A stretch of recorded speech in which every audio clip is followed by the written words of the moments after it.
প্রতিবাদ করেছি এবং এই যে আইনি প্রক্রিয়াটার পুঙ্খানুপুঙ্খভাবে আমরা দেখিয়েছি যে কত অন্যায়ভাবে মানে বিচার বিভাগকে কবজায় নিয়ে কিভাবে এই মামলায় সাজা দেওয়া হয়েছে তারেক রহমান সহ বিএনপির আরো অন্যান্য নেতৃবৃন্দকে।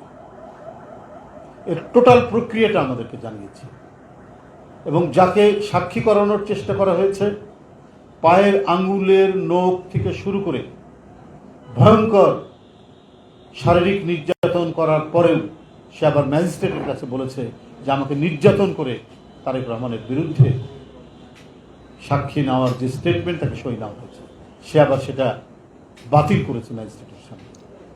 এত কিছুর পরেও শেখ হাসিনা তার স্বভাব সুলভ যে ক্রোধ, সেই ক্রোধ তিনি অবদমিত করে রাখতে পারছেন না। তিনি ক্রমাগতভাবে তার হুমকি তার ধামকি চালিয়ে যাচ্ছেন। ওদের হাতের সামনে পেলে তিনি যে কি করতেন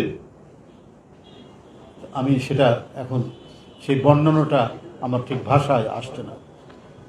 বোমা হামলায় যমুনা রেফ্রিজারেটর, খাবার ফ্রেশ তো লাইফ জম্পেশ। তারেক রহমান সহ বিএনপির অন্যান্য নেতৃবৃন্দকে ফরমাইশি রায়ে যে সাজা দেওয়া হয়েছে সেটি যে সাজানো মামলায় ফরমাইশি সাজা তা সর্বজন বিদিত। রাষ্ট্রের সকল প্রতিষ্ঠানকে কবজায় নিয়ে এই সাজা যে প্রতিহিংসা পূরণের সাজা সেটি আজ বিশ্ব গণমাধ্যমেও প্রকাশিত হচ্ছে। আমাদের বিভিন্ন মামলা নিয়ে, দেশনেত্রী বেগম খালেদা জিয়ার মামলা নিয়ে আপনারা দেখেছেন পৃথিবীর অন্যান্য দেশ প্রতিষ্ঠান তারা এটা বলেছে যে এটি একটি ফরমাইশি রায় সাজা দেওয়া হয়েছে। অহেতুক ক্রোধ দামি সরকারের প্রধানমন্ত্রীকে আচ্ছন্ন করে রেখেছে। ভারত থেকে ফিরে এসে তাকে যেন মনে হচ্ছে তিনি শক্তি সঞ্চয় করে এসেছেন। তিনি এখন যে শ্লাঘা বোধ করছেন তার মধ্যে সঞ্চিত আছে ভারতের আশ্রয়। জনাব তারেক রহমানের বিরুদ্ধে প্রধানমন্ত্রীর প্রতিহিংসামূলক বক্তব্যের কান ফাটানো আওয়াজ প্রায়শই শোনা যায়। যখন তিনি সম্পূর্ণরূপে দিশেহারা হয়ে পড়েন তখনই তার ক্রোধ মাথা চাড়া দিয়ে ওঠে।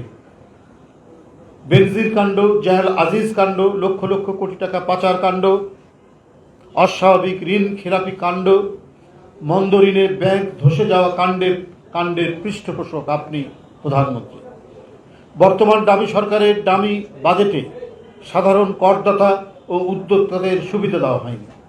গরিবদের জন্য গুরুত্বপূর্ণ সহায়তা হচ্ছে সামাজিক নিরাপত্তা যে নেটওয়ার্ক বেষ্টনী সেটা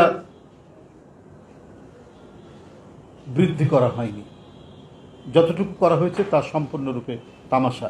এই যে বর্তমান বাজেট, আমরা তো জাস্ট দুই একটি কথা তুলে ধরলাম, কত মানে বক্তব্য সেখানে রাখা হয়েছে, তার আগেও রাখা হয়েছে, কোনোটাই আপনার কোনো বাস্তবায়ন আমরা সেটা দেখিনি। কিন্তু তারা সেটি বলে গেছে 6.5% নামিয়ে আনবেন, আপনার সার্বিক মূল্যস্ফীতি, খাদ্য মূল্যস্ফীতিও কমাবেন, কোনোটাই কমায়নি।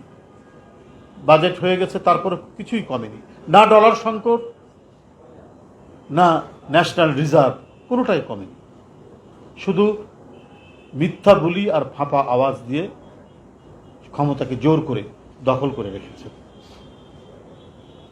আপনি এবং আপনারা সরকারে মুখ ঢাকতেই আবারও বিএনপির ভারপ্রাপ্ত চেয়ারম্যানকে নিয়ে বিষোদ্গার শুরু করেছেন। ডিক্টেটর হিসাবে আপনার হুকুম পৃথিবীর সর্বত্র তামিল হবে না জেনে মাঝে মাঝেই বিষাক্ত গরল উদ্গীরণ করেন জিয়া পরিবারের বিরুদ্ধে, দেশনেত্রী বেগম খালেদা জিয়ার বিরুদ্ধে, জনাব তারেক রহমানের বিরুদ্ধে। সাংবাদিক বন্ধুরা, শেখ হাসিনা দেশের অর্থনীতির কাঠামো ভেঙে ফেলেছেন। শেখ হাসিনার নানা অঙ্গীকার আজও সূর্যের আলো দেখেনি।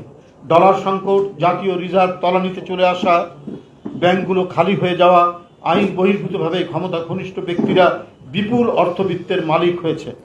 যারা একদিন নিঃস্ব, নিঃসম্বল ও মুশরিক ছিলেন তারা আজ আওয়ামী শাসক গোষ্ঠীর সহযোগিতায় ঐরাবতে পরিণত হয়েছেন এবং আওয়ামী শাসক গোষ্ঠীর অনেক লোকেরাও হয়েছেন, তারা সহ তাদের ক্ষমতা ঘনিষ্ঠ ব্যক্তিরা। যারা দেশে অস্থিরতা কুঞ্জটিকা এতটাই ঘন হয়ে উঠেছে যে তিনি এখন সেগুলো সামাল দিতে না পেরে জনাব তারেক রহমানের বিরুদ্ধে হুমকি দিচ্ছেন। আমরা সুস্পষ্টভাবে বলতে চাই, জাতীয়তাবাদী শক্তির বিরুদ্ধে ক্রমাগত হুমকি কখনোই রাজনীতির ময়দান শান্ত, নিরাপদ ও সুখময় হয়ে উঠবে না। আপনি মনে করেছেন হুমকি দিলেই সবাই নিস্তব্ধ হয়ে যাবে, জাতীয়তাবাদী শক্তির নেতাকর্মীরা তারা ভয় পেয়ে যাবে। আপনি এটা কখনোই মনে করবেন না। আপনি বরং, আপনার দলের নেতারাই বরং ভীরুতাবশত হুমকি দেন অন্ধকারে।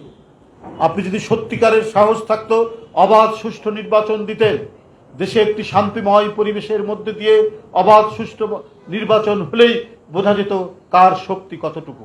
সেটা না করে আজকে রাষ্ট্র ক্ষমতা আইন শৃঙ্খলা বাহিনী দিয়ে দখল করে রেখে বড় বড় হুমকি দেন,